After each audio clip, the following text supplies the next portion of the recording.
สวัสดีครับผมแอฟแอร์ชาแนลครับมาเล่นน้ำทะเลครับวันนี้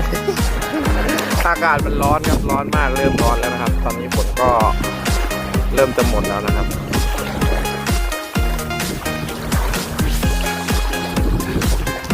เล่นน้ำหน้าบ้านครับน้ำใสมากผม